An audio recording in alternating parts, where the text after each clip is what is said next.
नमस्कार दोस्तों। आज की हमारी कहानी है सच्चे रिश्तों की अहमियत क्या होती है।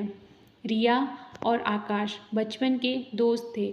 आज रिया बहुत खुश थी, जिसे वो अपना सच्चा दोस्त मानती थी। आज वही उसका हमसफ़र बनने वाला था।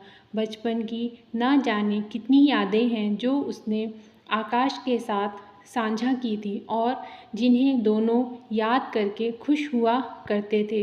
एक साथ स्कूल जाना, पढ़ाई करना, नए नए खेल खेलना और शरारत करना बहुत पसंद आता था। आकाश मस्त मौला लड़का था जो किसी भी बात को कभी सीरियस नहीं लेता था, लेकिन रिया आकाश की दोस्ती में ही खुश रहती थी।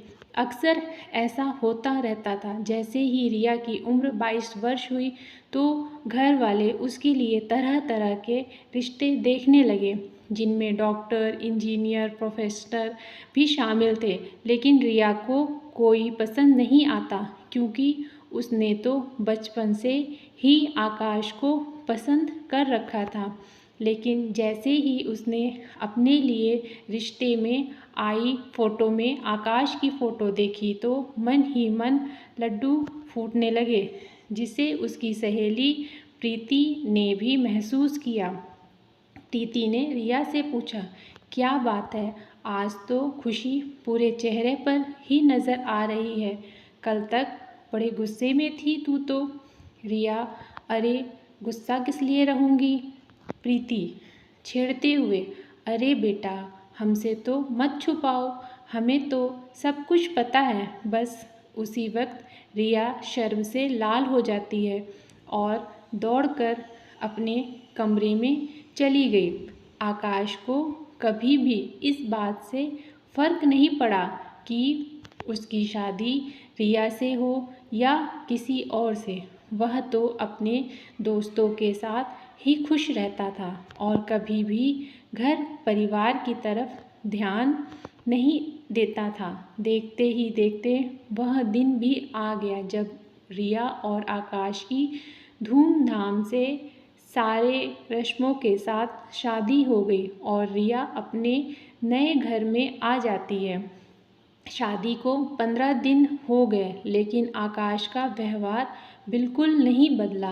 अभी भी वह खुद को शादी के बंधन में बांधने को तैयार नहीं था और जानबूझकर रिया से वह दूर रहने का रास्ता खोजने लगा।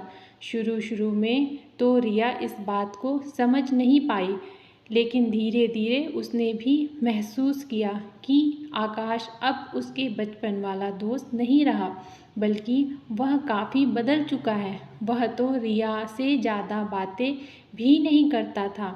एक दिन रिया ने आकाश से बोला, आकाश, तुम बहुत बदल गए हो।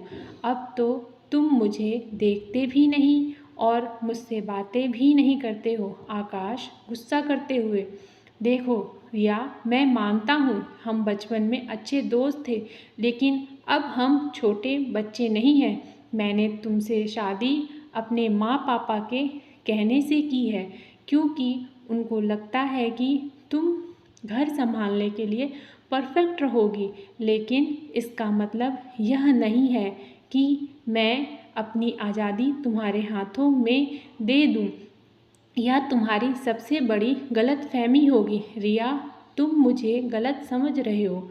मैं तो यह जानना चाहती थी कि आखिर तुम यह क्या कर क्यों रहे हो। आकाश, तुम्हें यह सब जानने की ज़रूरत नहीं है।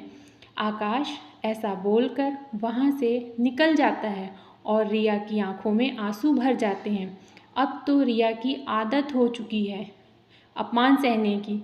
ना चाहते हुए भी आकाश का प्यार उसे नहीं मिल पाता और रिया दुखी रहने लगी, जिसका असर उसकी तबीयत पर भी पड़ा। लेकिन आकाश ने उस पर ध्यान ही नहीं दिया।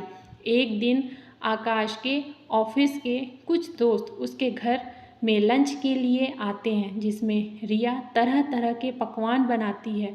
लेकिन आकाश उसे किचन से बाहर आने के लिए मना करता है और अपने दोस्तों को खाना परोसकर खुद खिलाने लग जाता है। दोस्त, अरे क्या बात है, भाभी जी कहाँ हैं।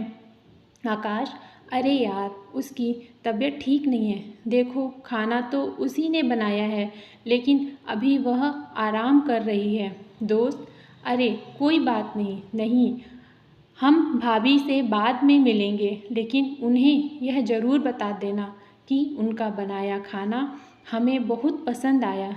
दोस्तों की ऐसी बातें सुनकर रिया की आंखों में फिर से आंसू आ जाते हैं और वह और ज़्यादा बेइज्जती महसूस करने लगती है। वह हर कोशिश करती है जिससे आकाश उसे पसंद करने लगे, लेकिन न जाने क्यों आकाश को उसमें कोई भी दिलचस्पी नहीं होती। एक दिन सुबह आकाश सोकर उठता है तो उसे कहीं भी रिया नज़र नहीं आती, लेकिन पास में ही उसे एक डायरी मिलती है जिसमें रिया के शब्दों में कुछ लाइनें लिखी होती हैं।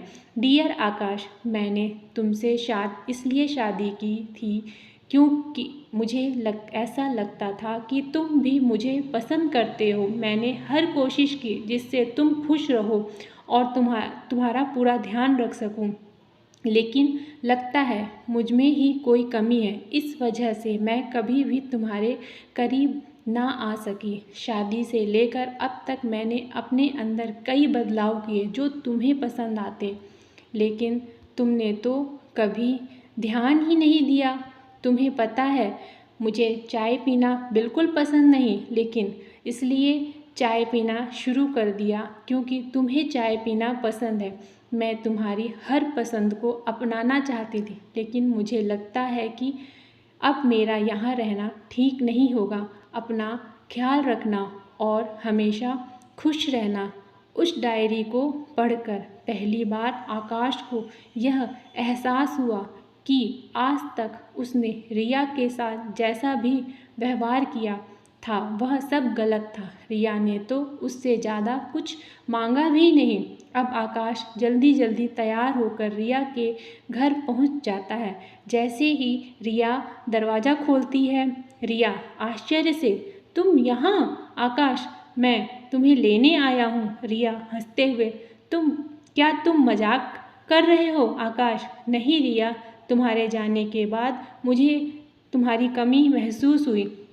जाने अनजाने मुझसे कई सारी गलतियां हुई हैं और अब मैं उन सारी गलतियों को सुधारना चाहता हूँ, लेकिन पहले तुम मेरे साथ चलना होगा।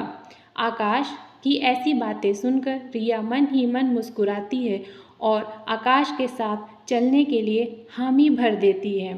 दोस्तों, कई बार हमारे साथ ऐसा होता है कि कोई खास हमारे आसपास ही होता है, लेकिन हमें इस बात का एहसास नहीं होता और हम उस खास इंसान का दिल दुखा बैठते हैं।